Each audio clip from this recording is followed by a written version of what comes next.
નમસ્કાર વિદ્યાર્થી મિત્રો, આજે ધોરણ 10 વિષય ગુજરાતીમાં કાવ્ય 11 શિકારીને આપણે ભણીશું. હું ભરતભાઈ નંદવાણા, પીપી સવાણી વિદ્યાભવન, હીરાબાગ શાખામાંથી. કાવ્યના કવિનો પરિચય જોઈએ તો શિકારીને કાવ્યના કવિ કલાપી છે. તેમનો જન્મ 26/1/1874 અને અવસાન 9/6/1900. તેમનું મૂળ નામ સુરસિંહજી તખ્તસિંહજી ગોહિલ છે. અમરેલી જિલ્લાના લાઠીના રાજવી પરિવારમાં તેમનો જન્મ થયો હતો. કલાપીનો કેકારવ સંગ્રહમાં તેમની કવિ તરીકેની પ્રતિભાનો પરિચય થાય છે. પ્રકૃતિના મનોહારી દ્રશ્યો અને માનવ હૃદયના ભાવો તેમની કવિતામાં કેન્દ્ર સ્થાને છે. કાશ્મીરનો પ્રવાસ તેમનો પ્રવાસ ગ્રંથ છે. આમ કવિ કલાપી ટૂંકી જિંદગી જીવી અને એક કલાપીનો કેકારવ નામનો કાવ્ય સંગ્રહ આપ્યો છે. તેમાં તેના કાવ્યો આધારિત એક ઉચ્ચ કોટીના કવિનો પરિચય મળે છે. તેમજ તેમણે કરેલા કાશ્મીરના પ્રવાસનું વર્ણન પણ આપણને પ્રવાસ ગ્રંથમાં આબેહૂબ તાદૃશ્ય ચિત્ર બતાવતા હોય એવું સુંદર વર્ણન છે. આવી 26 વર્ષની ટૂંકી જિંદગી જીવનારા કલાપીએ પોતાના પ્રકૃતિ પ્રેમ, ઋજુ હૃદય અને સૌંદર્ય દ્રષ્ટિનો ખ્યાલ આપી જાય છે. આ કાવ્યમાં કવિએ પ્રકૃતિ જગત, પ્રાણી જગત સાથેનું સૌહાર્દ અને સૌંદર્ય દ્રષ્ટિને આવરી લીધા છે. કાવ્યના એક યુવાનને વાર્તા કહે છે કે તું આ સંહાર રહેવા દે, આખું વિશ્વ સંતનો આશ્રમ છે. એટલે કે વેદોની વસુધૈવ કુટુંબકમની ભાવના અહીં વણાયેલી છે. આ સૃષ્ટિમાં પંખી, ફૂલ, ઝરણા બધું જે છે તે એકરૂપ છે. વળી સૌંદર્યનો એક મૂળગામી પ્રશ્ન અહીં છે કે તીરથી મારીને તો માત્ર પક્ષીનું સ્થૂળ શરીર જ મળશે, એનો આત્મા કે એના ગીત નહીં મળે. આ જ વાત મનુષ્યને પણ એટલી જ લાગુ પડે છે. એટલે કે સુંદરતા પામવા માટે પહેલાં આપણે સુંદર બનવું પડે. આ માત્ર શરીરની સુંદરતાની વાત નથી, પણ સમગ્ર વ્યક્તિત્વની સુંદરતાની વાત છે. તો કાવ્યાંતે સમગ્ર સૃષ્ટિ તરફ અનુકંપા રાખવાની વાત કવિએ કહી છે. આ કૃતિ અનુષ્ટુપ છંદમાં રચાયેલી છે. છંદ આપણે 10મા ધોરણમાં પરીક્ષામાં પણ પૂછાય છે, તો એની વિગતે ચર્ચા છંદના વ્યાકરણના એકમમાં થશે. મિત્રો, શીર્ષક જ આપણને કંઈક સંદેશ આપી જાય છે. શિકારી એટલે આપણા ધ્યાનમાં આવે કે કોઈકનો શિકાર કરતા હોય, પણ માત્ર અહીંયા એ શિકારીની વાત નથી. અહીંયા આજે પ્રકૃતિનો આડેધડ શિકાર કરનાર તમામ વ્યક્તિઓને સંબોધીને કવિએ વાત કરી છે.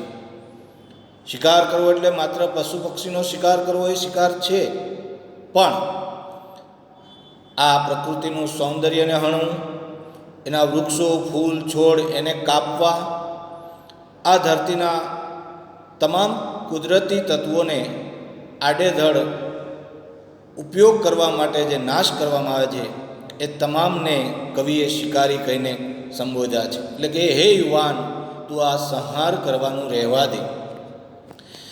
પ્રકૃતિની જે સુંદરતા છે એને માણવી હોય તો આપણા હૃદયમાં પણ સુંદરતા હોવી જોઈએ. એ વાત પણ કવિએ સરસ રીતે કરી છે. અને આ પૃથ્વીમાં વસુધૈવ કુટુંબકમની ભાવના જે છે કે તમામ તત્વો, તમામ વ્યક્તિઓ, પશુ, પંખી, વનસ્પતિ, આ તમામ પ્રત્યે આપણે પ્રેમ અને અનુકંપા, લાગણી રાખવી, એવું કવિ કલાપી કહી જાય છે.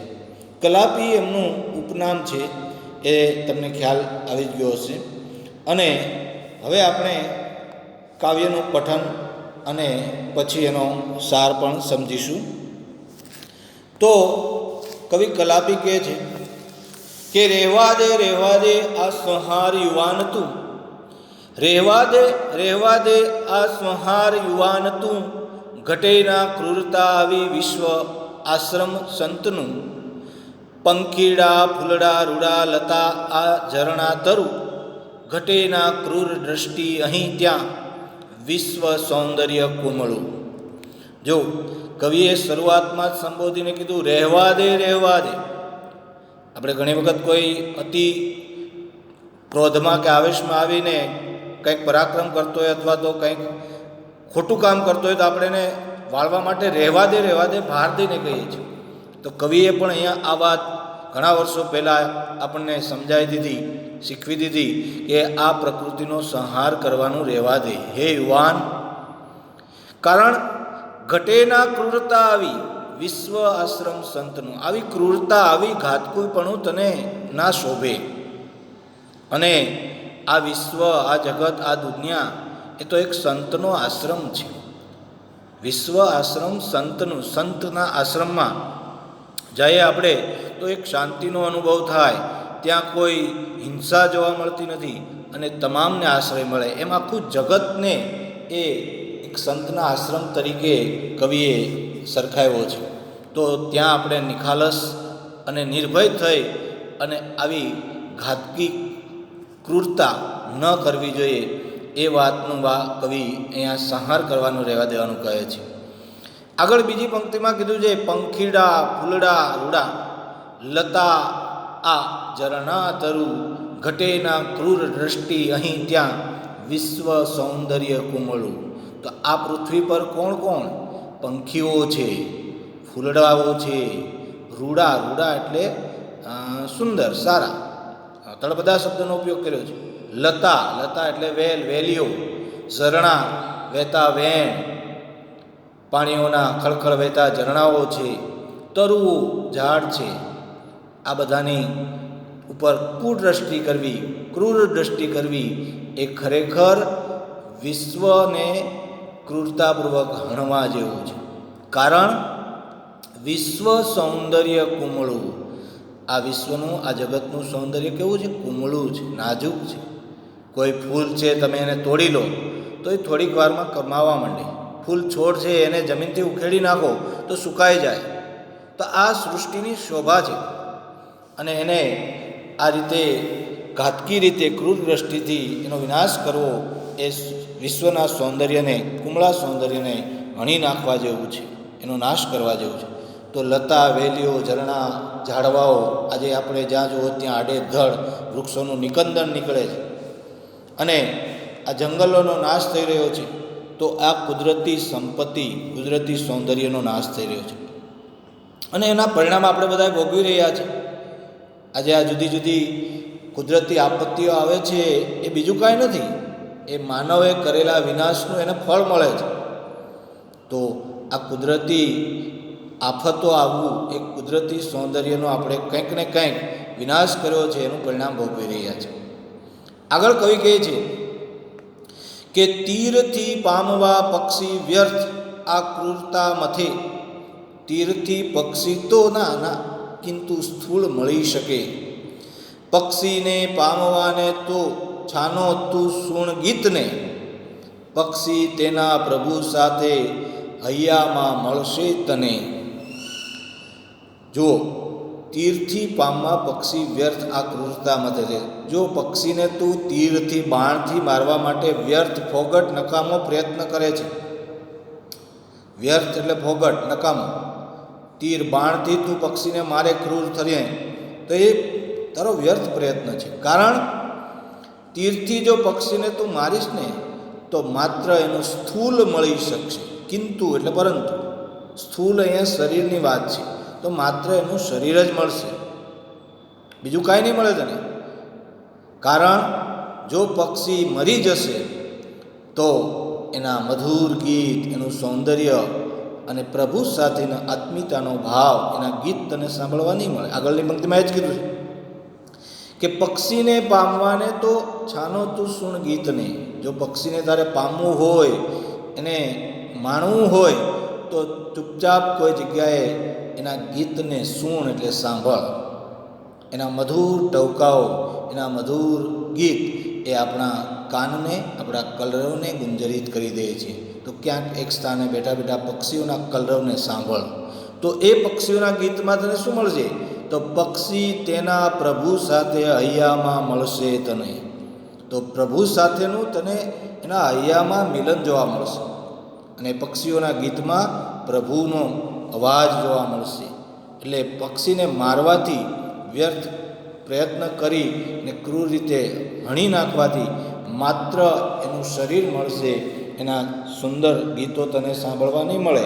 એટલે જો એના ગીત સાંભળવા હોય તો ચૂપચાપ કોઈ જગ્યાએ જઈ અને એને ગીતને સાંભળને, તેમાં તને પ્રભુનો વાસ એના હૈયામાં જોવા મળશે.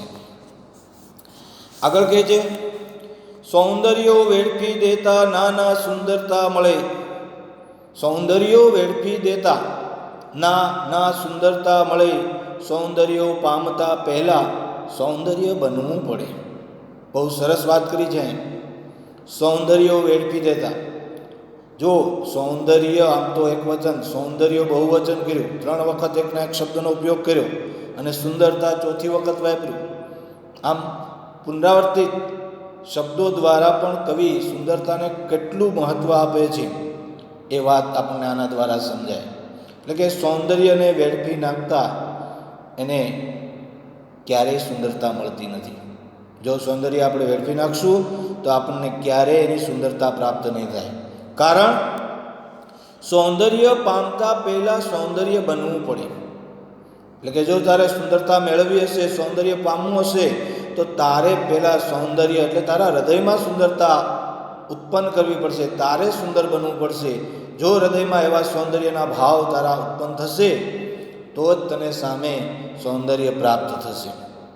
એટલે જો સુંદરતા પ્રાપ્ત કરવી હોય તો આપણે સુંદર બનવું પડે. જો આમને આમ આડેધડ સૌંદર્યને વેડફી નાખશું, એનો નાશ કરી દઈશું, તો આ પ્રકૃતિની સુંદરતા ક્યારેય નહીં મળે. એટલે કીધું છે કે સૌંદર્ય ખેલવું એ તો પ્રભુનો ઉપયોગ છે, પૂછવું પૂજવું એનો ઉપભોગ છે. સૌંદર્ય ખેલવું તો પ્રભુનો ઉપયોગ છે. માનો કે પ્રકૃતિના સૌંદર્યનો આપણે એની સાથે ખેલ કરીએ, એની સાથે રમત કરીએ, તો એ પ્રભુનો ઉપયોગ છે. ઉપયોગ કરી લીધો. હા, જરૂરિયાત મુજબની આપણી ઉપયોગિતા હોય તે આપણે લઈએ અને એનો ઉપયોગ કરીએ, પણ બિનજરૂરી એનો ઉપયોગ ન કરવો જોઈએ. વધારાના કુદરતી સૌંદર્યનો નાશ ન કરવો જોઈએ. કારણ કવિએ કીધું છે કે એ સૌંદર્યને પોષવું, એનું પોષણ કરવું, એનું પૂજન કરવું, એ જ એનો સાચો ઉપભોગ છે. એ જ કવિ કહે છે કે આપણે ઈશ્વરે જે આપેલું છે એનો સદુપયોગ કરવો જોઈએ અને એ જ ઉપભોગ બને. આમ કવિએ બહુ સરસ વાત કરી. ને આપણી ભારતીય સંસ્કૃતિ તો એ આ ધરતી પર રહેલા તમામ તત્વોને પૂજીએ છીએ. આપણને બધાને ખબર છે, તુલસીને આપણે તુલસી માતા તરીકે સંબોધીએ છીએ અને એનું પૂજન કરીએ, એને દીવા કરીએ છીએ. તો વડ દાદા તરીકે ઓળખીએ છીએ. પીપળાની પૂજા કરવામાં આવે છે. ગમે તેની પાછળનું તાત્પર્ય હોય, પણ એક પ્રકૃતિનું જતન કરવું એ આપણી પરંપરા, આપણી ઋષિઓની આ પરંપરા કહી જાય છે. એટલે પ્રકૃતિનું આપણે પાલન કરવું જોઈએ, એનું પોષણ કરવું જોઈએ, એને પૂજવું જોઈએ, એવી વાત કવિ અહીંયા કરી છે. જો આપણે પ્રકૃતિ સાથેનો નાતો આપણા ઋષિમુનિઓએ કેવો આપ્યો છે, દરેકને આપણા કૌટુંબિક સંબંધોથી જોડી દીધા છે. તુલસીને માતા કીધી છે, વડને દાદા કીધા છે, નદીને પણ માતાની વાત કરી છે. તો સૂરજ દાદા કીધા, ચંદ્ર ચાંદા મામા કીધા. તો આ પ્રકૃતિ સાથેનો આત્મીય ભાવ અને કુદરતી સૌંદર્ય, દરેક વસ્તુમાં પોતપોતાની સુંદરતા છે. એટલે કહેવાનો આશય આપણને ગમે ત્યાં કોઈક ને કોઈક રીતે એ આપણને કોઈને કોઈ રીતે ઉપયોગી થતા હોય છે. એ જ આપણો ઉપભોગ હોય છે. બાકી એનો ઉપયોગ કરી અને એને વેડફી નાખવું, એની સાથે ખેલવા એ ખરેખર ક્રૂરતા છે. એટલે કવિ ફરીને કહે છે કે રહેવા દે આ સંહાર યુવાન તું, બધે છે આર્દ્રતા છાય, તેમાં કંઈ ભળવું ભલું. હે યુવાન, તું આ સંહાર કરવાનું રહેવા દે, વારી વારીને કહે છે. કારણ બધે જ આર્દ્રતા છાય છે. આર્દ્રતા એટલે મૃદુતા, વિનાશ, માયાળુપણું, ઉમળતા. તેમાં કંઈ ભળવું ભલું, અને એની સાથે ભળી જવું એ જ ભલું છે, એ જ સારું છે. એટલે પ્રકૃતિના તત્વ ઉપર મનુષ્ય પોતાનું જે આધિપત્ય જમાવીને બેઠો છે, એ મનુષ્યની સ્વાર્થ વૃત્તિ છે. આજે પ્રકૃતિનું આ નિકંદન કાઢી રહ્યો છે, એ ન કરવું, એની સાથે ભળી જવું અને પ્રકૃતિને માણવી, એ વાત કવિએ અહીંયા સરસ રીતે કરી છે. એટલે જ તો આજે આપણે આ ધરતી પર પશુ પક્ષી વૃક્ષો કશું સલામત નથી લાગતું. જેના પરિણામ રૂપે મેં આગળ પણ કીધું છે કે આજે અસહ્ય ગરમી પડી રહી છે, ઓઝોનના પડનું તૂટવું, તો ક્યાંક દુષ્કાળ, ક્યાંક અતિવૃષ્ટિ, ધરતીકંપ, આ બધું આજે આપણે ભોગવી રહ્યા છીએ. કારણ મનુષ્યે આ ધરતીની સુંદરતા એને હણી અને પર્યાવરણનું અસંતુલન કર્યું છે. એનો જવાબદાર મનુષ્ય જ છે. તો કવિ આ એક એક તત્વ દ્વારા કહે છે, ફૂલડા, પંખી, લતા, ઝરણા, તરુ, એ દરેક પ્રકૃતિના તત્વો એ પ્રકૃતિનું સૌંદર્ય છે.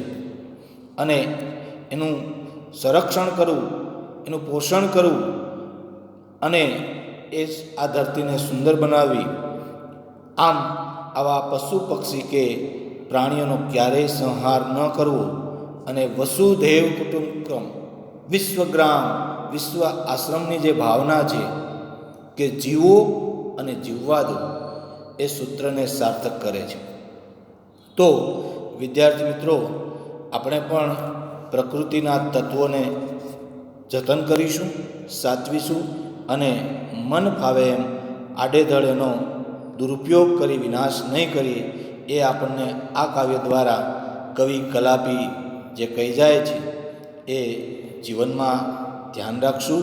અને શિકારીને શબ્દ જે શીર્ષક આપ્યું છે એ એટલે જ સાર્થક બની જાય છે કે આ ધરતી પરના તત્વોને કોઈ પણ હોય, પશુ પક્ષી, ફૂલ, વેલ, ઝાડ, ઝરણા, એનો વિનાશ કરે એ શિકારી જ કહેવાય છે.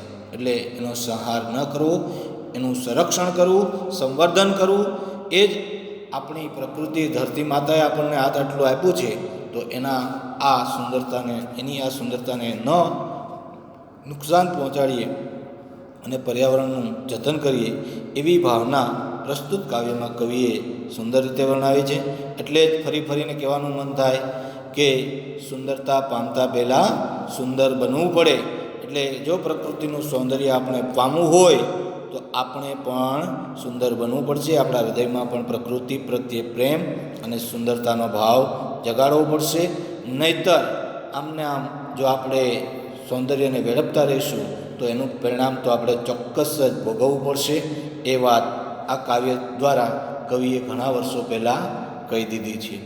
તો વિદ્યાર્થી મિત્રો, કવિએ અહીંયા જે વાત કરી, કવિ કલાપીએ, એ પ્રકૃતિનું, પર્યાવરણનું રક્ષણ કરવાની સરસ વાત કરી છે.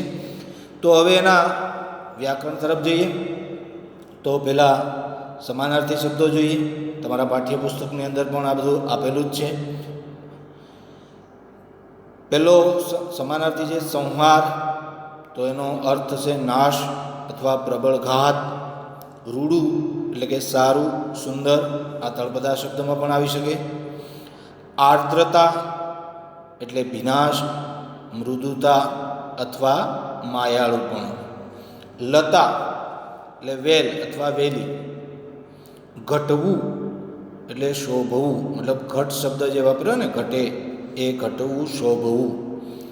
તને એ પણ તળપદો શબ્દ, તને. સૂણવું, સાંભળવું. ત્યારબાદ વિરુદ્ધાર્થી શબ્દો. સંહાર એનો વિરોધી બને સર્જન. સ્થૂળ એનું વિરોધી સૂક્ષ્મ. કોમળ એનું વિરોધી કઠોર. આર્દ્ર એનું વિરોધી શુષ્ક. ત્યારબાદ ઓબ્જેક્ટિવ પ્રશ્નો આપેલા છે. નીચે આપેલા વિકલ્પોમાંથી સાચો વિકલ્પ પસંદ કરી અને જણાવો. એમાં પ્રશ્ન નંબર 1, પંખીને પામવા કવિ શું કરવાનું કહે છે? ઓપ્શન એ, પંખીનો શિકાર કરવાનું, બી, તીર ચલાવવાનું, સી, માળો બનાવવાનું અને ડી, પંખીના ગીતને સાંભળવાનું.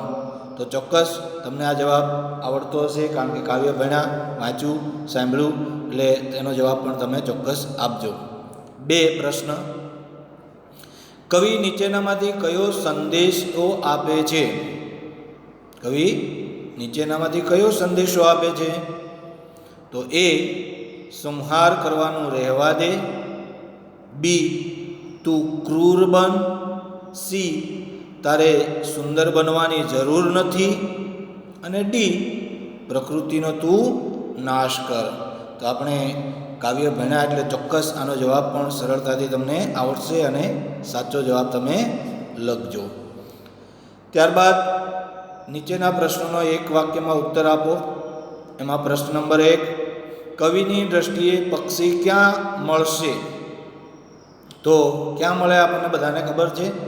એ પક્ષીની જ્યાં જ્યાં જગ્યા છે કાવ્ય આધારિત આપણે જવાબ આપવાનો છે, ગમે ત્યાં નહીં. તો કાવ્યને અનુસંધાને આ જવાબ લખવો. જવાબ નોટબુકમાં તમારે લખવાના છે. અહીંયા જે કાંઈ સ્વાધ્યાય આપવામાં આવે છે એ તમારી નોટની અંદર તમે લખતા રહેજો. પ્રશ્ન નંબર 2, શું કરવાથી પક્ષીનું માત્ર સ્થૂળ શરીર જ મળશે? આ પણ જવાબ સરળ છે, આવડી જશે. પ્રશ્ન નંબર 3, નીચેના પ્રશ્નોના 2-3 વાક્યોમાં ઉત્તર આપો. એમાં પહેલો, સૃષ્ટિનું સૌંદર્ય કવિને ક્યાં ક્યાં જોવા મળે છે? તો કવિએ જ્યાં જ્યાં આ કાવ્યમાં સુંદરતાની વાત કરી તમામ સ્થળો તમે વર્ણવી શકો. વસ્તુ જે ક્યાંય છે તે દર્શાવવાનું અને જવાબ લખવાનો. પ્રશ્ન નંબર 2, પક્ષીને પામવા કવિ શું કરવાનું કહે છે? આ વાત પણ તમને સમજાઈ ગઈ હશે કે પક્ષીને પામવા આપણે શું કરવાનું અને શું નહીં કરવાનું, એ પ્રશ્ન જવાબ છે. પ્રશ્ન નંબર 4, નીચેના પ્રશ્નનો 7-8 લીટીમાં જવાબ આપો. એમાં પ્રશ્ન 1, કવિ શિકારીને કઈ શિખામણ આપે છે? કવિ શિકારીને કઈ શિખામણ આપે છે? તો આખા કાવ્યના અર્થ આધારિત, કાવ્ય સમજૂતી આધારિત જે યુવાનને કવિએ શિખામણ આપી છે, આ સૃષ્ટિની સુંદરતાને વિનાશ નહીં કરવાનો, એનું રક્ષણ કરવાની, એ વાત તમે વિગતવાર મુદ્દાસર જવાબમાં લખજો. અને આના આધારિત એક બીજો પ્રશ્ન એવો પણ પૂછાઈ શકે કે શિકારીને કાવ્યનો મધ્યવર્તી વિચાર સમજાવો. તો એ પણ તમે મુદ્દાસર જવાબમાં તૈયાર કરજો, જેથી પરીક્ષામાં આ રીતે પૂછવામાં આવે તો તમને ચોક્કસ આવડે. 5, નીચેની કાવ્ય પંક્તિ સમજાવો. સૌંદર્યો વેડફી દેતા ના સુંદરતા મળે, સૌંદર્યો પામતા પહેલાં સૌંદર્ય બનવું પડે. મિત્રો, આ પંક્તિ સરસ મજાની કવિ કલાપીએ વર્ણવી છે. એમાં વર્ણાનુપ્રાસ, અલંકાર ઉપરાંત એકને એક શબ્દના જે વાત કરી અને કવિએ જે ભાવ દર્શાવ્યો છે, એ સુંદરતાની વાત પણ તમે વિસ્તારપૂર્વક સમજાવી શકો. વિચાર વિસ્તારમાં પૂછાય એવી આ પંક્તિ છે અને આપણે આ પ્રકૃતિની સુંદરતાને માણવી અને એ સૌંદર્યને પામવા આપણા હૃદયમાં પણ એવી કોમળ રુજુતા આ સૃષ્ટિ પ્રત્યે દાખવવી, અનુકંપા દાખવવી અને સુંદરતા ઉત્પન્ન કરવી, એવી સરસ મજાની વાત આ પંક્તિમાં કરી અને જીવન ઉપયોગી છે. દરેક જગ્યાએ આપણને કોઈને કોઈ આ ઉપદેશ આપી જાય એવી સરસ મજાની વાત છે. તો આ પણ વિસ્તારપૂર્વક લખજો. ત્યારબાદ આ ભાષા અભિવ્યક્તિ છે તેમાં ઘણી વખત તમે વાંચી અને મુહાવરો કરજો, વાંચજો, પઠન કરજો, જેથી કરીને તમને ખ્યાલ આવે કે આવું આવું કાવ્યની અંદર કવિએ વર્ણવેલું છે અને જેથી કરીને ક્યારેક આવા પ્રશ્નો પૂછાય તો પણ તમને ઉપયોગી થાય અને કવિની જે અભિવ્યક્તિ છે એ આ હૃદયને ભાવ રજૂ એ ભાષા અભિવ્યક્તિમાં પણ દર્શાવવામાં આવ્યા છે. તો વિદ્યાર્થી મિત્રો, હું આશા રાખું કે ચોક્કસ આ કાવ્ય તમને સમજાયું હશે. વધારે ને વધારે સારી રીતે મહેનત કરજો, વ્યવસ્થિત એના પ્રશ્ન જવાબ, કાવ્યનો ભાવાર્થ તૈયાર કરજો, જેથી કરીને તમને પરીક્ષામાં કોઈ પણ પ્રશ્ન પૂછાય તો સરળતાથી આવડી જાય. એનું વ્યાકરણ પણ જે આવે તે, છંદ વગેરે બાબતોને સારી રીતે શીખજો. હું આશા રાખું કે તમે સારી રીતે તૈયાર કરી અને પરીક્ષામાં અને નોટમાં સારી રીતે જવાબ લખશો. ચોક્કસ. તો આપણે અહીંયા કાવ્ય પૂર્ણ કરીએ છીએ. અસ્તુ. આભાર.